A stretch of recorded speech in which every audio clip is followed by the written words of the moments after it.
বধূর সঙ্গে তার প্রথম মিলন, আর তারপরেই সে এই প্রথম এসেছে প্রবাসে। চলে যখন আসে তখন বধূর লুকিয়ে কান্নাটি ঘরের আয়নার মধ্যে দিয়ে চকিতে ওর চোখে পড়ল। মন বললে, ফিরি, দুটো কথা বলে আসি। কিন্তু সেটুকু সময় ছিল না। সে দূরে আসবে বলে একজনের দুটি চোখ বয়ে জল পড়ে, তার জীবনে এমন সে আর কখনো দেখেনি। পথে চলবার সময় তার কাছে পড়ন্ত রোদ্দুরে এই পৃথিবী প্রেমের ব্যথায় ভরা হয়ে দেখা দিল। সেই অসীম ব্যথার ভাণ্ডারে তার মতো একটি মানুষেরও নিমন্ত্রণ আছে, এই কথা মনে করে বিস্ময়ে তার বুক ভরে উঠল। যেখানে সে কাজ করতে এসেছে সে পাহাড়। সেখানে দেবদারুর ছায়া বেয়ে বাঁকা পথ নীরব মিনতির মতো পাহাড়কে জড়িয়ে ধরে, আর ছোট ছোট ঝর্ণা কাকে যেন আড়ালে আড়ালে খুঁজে বেড়ায় লুকিয়ে চুরিয়ে। আয়নার মধ্যে যে ছবিটি দেখে এসেছিল, আজ প্রকৃতির মধ্যে প্রবাসী সেই ছবিরই আভাস দেখে। নববধূর গোপন ব্যাকুলতার ছবি। আজ দেশ থেকে তার স্ত্রীর প্রথম চিঠি এলো। লিখেছে, তুমি কবে ফিরে আসবে? এসো এসো, শীঘ্র এসো, তোমার দুটি পায়ে পড়ি।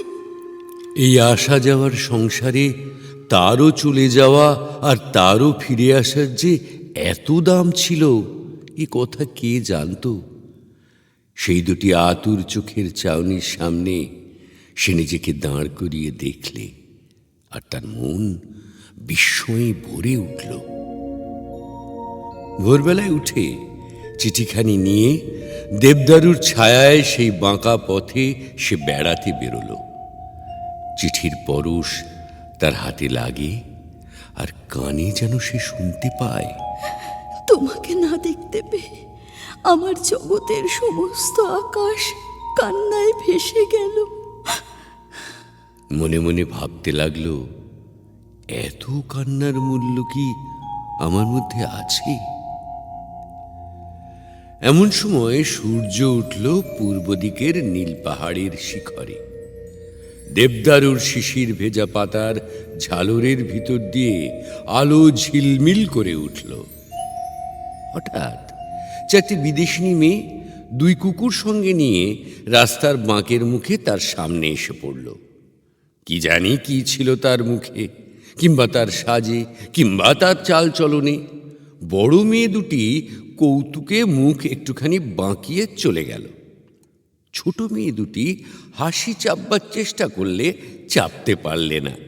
দুজনে দুজনকে ঠেলাঠেলি করে খিলখিল করে হেসে ছুটে গেল। কঠিন কৌতুকের হাসিতে ঝর্ণাগুলিরও সুর ফিরে গেল। তারা হাততালি দিয়ে উঠল। প্রবাসী মাথা হেঁট করে চলে আর ভাবে, আমার দেখার মূল্য কি এই হাসি? সেদিন রাস্তায় চলা তার আর হলো না। বাসায় ফিরে গেল। একলা ঘরে বসে চিঠিখানি খুলে পড়লে, তুমি কবে ফিরে আসবে? এসো এসো, শীঘ্র এসো, তোমার দুটি পায়ে পড়ি।